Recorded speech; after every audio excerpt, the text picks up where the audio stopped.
अब देखिए, पिछले दिनों मुंबई से एक ऐसी खबर सामने आई थी जिसने पूरे देश को झकझोर कर रख दिया था। एक ही परिवार के 4 सदस्यों की मौत और शक की सुई घूमी एक तरबूज पर। शुरुआत में लगा कि यह मामला सिर्फ फूड पॉइजनिंग का है, लेकिन जैसे ही फॉरेंसिक की शुरुआती जांच हुई, जांच की दिशा 180 डिग्री घूम गई। सवाल उठा, क्या सच में तरबूज ने पूरे परिवार को खत्म कर दिया, या फिर इस फल की मिठास के पीछे छिपाता किसी गहरी साजिश का जहर? देखिए।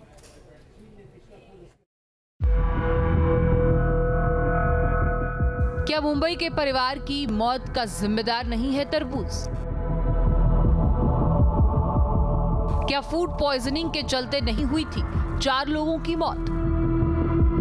फॉरेंसिक की शुरुआती जांच ने चौंकाया, साजिश का एंगल सामने आया। मुंबई का एक हंसता खेलता परिवार। 25 अप्रैल की रात 1 बजे परिवार के 4 सदस्यों ने तरबूज खाया। 45 साल के अब्दुल्ला डोकाडिया, उनकी पत्नी नसरीन, 2 बेटियां 13 साल की जैनब और 16 साल की आयशा। तरबूज खाने के कुछ ही देर बाद उनकी तबीयत बिगड़ने लगी। फिर अगली सुबह उन्हें अस्पताल ले जाया गया, जहां पर एक एक कर परिवार के 4 सदस्यों ने दम तोड़ दिया। शक की सुई तरबूज पर जा घूमी। फूड पॉइजनिंग का शक था। शुरुआती जांच में इसे फूड पॉइजनिंग का ही मामला माना गया।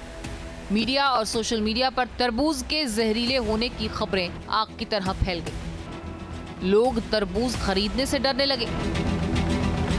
पर पुलिस को खटक रहा था कि क्या एक फल इतना जानलेवा हो सकता है कि किसी को भी संभलने का मौका न दिया।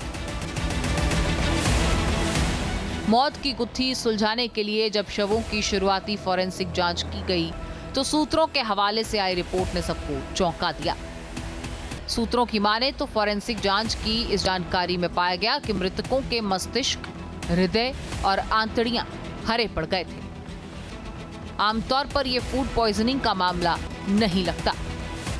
शरीर के अंगों का इस तरह से हरा पड़ जाना किसी घातक और जहरीले तत्व के पूरे शरीर में फैलने के संकेत हैं। अब्दुल्ला बोकाडिया और उसकी पत्नी और 2 बेटियों के पेट में कलिंगड़ या बिरयानी के जो भी सैंपल मिले हैं उसको बरामद किया गया है। फॉरेंसिक्स लैब में ये सैंपल दिए गए हैं और उसकी रिपोर्ट जो है वो उस रिपोर्ट का पुलिस को इंतजार है। लेकिन इसी जांच में एक और खुलासा हुआ जिसने दिशा बदल दी। सूत्रों के मुताबिक अब्दुल्ला के शरीर में मॉर्फिन पाया गया। मॉर्फिन एक पेन किलर दवा है जिसका इस्तेमाल गंभीर दर्द में होता है, लेकिन ज्यादा मात्रा जानलेवा साबित हो सकती है। इन नए खुलासों के बाद अब पुलिस साजिश के एंगल से जांच कर रही है। डॉक्टरों के मुताबिक अगर फूड पॉइजनिंग होती तो शरीर के अंग इस तरह से प्रभावित ना होते। शरीर में मॉर्फिन की मौजूदगी और अंगों का हरा पड़ना किसी गहरी साजिश की ओर इशारा कर रहा है। और सवाल ये कि इस परिवार को आखिर कौन मारना चाहता था।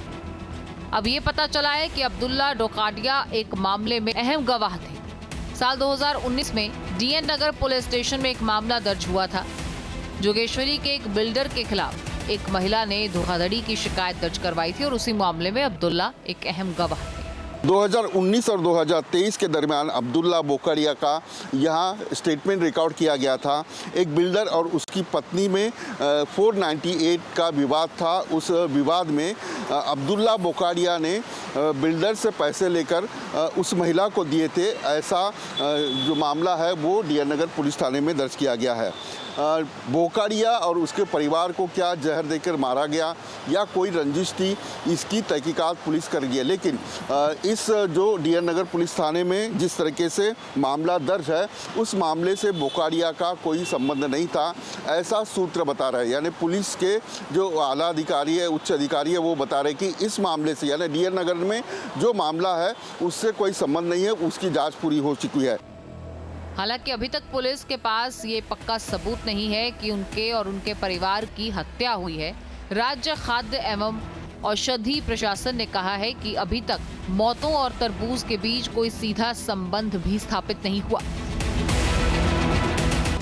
फिलहाल अंतिम रिपोर्ट का इंतजार किया जा रहा है। पुलिस की जांच भी जारी है। पुलिस ने परिवार के उन मेहमानों के बयान भी दर्ज कर लिए जिन्होंने बिरयानी खाई थी और वो सुरक्षित थी। पुलिस इस बात की जांच कर रही है कि क्या परिवार तनाव में था, लेकिन एफडीए इस बात की भी जांच कर रहा है कि क्या तरबूज में कोई बाहरी विषैला पदार्थ था या फिर कोई मिलावट थी, तो कैसे थी। विलास अठावले के साथ मुंबई से टीम न्यूज नेशन।